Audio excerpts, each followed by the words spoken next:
This is Samsung Galaxy A20s, and today I would like to demonstrate that you can enable the spam filter for phone calls on this device.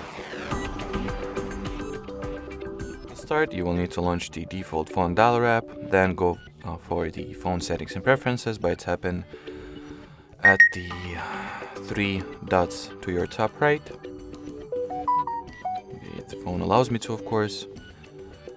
So go into settings, then caller ID and spam protection, turn on this toggle, agree at the terms and conditions, and then switch on the block spam and scam calls toggle once again over here. Then you can restrict the all suspected spam calls from bothering you, or simply the ones that the system will count as the high risk scam calls. Alrighty, so that will be it for this video. Thanks for watching, and bye bye.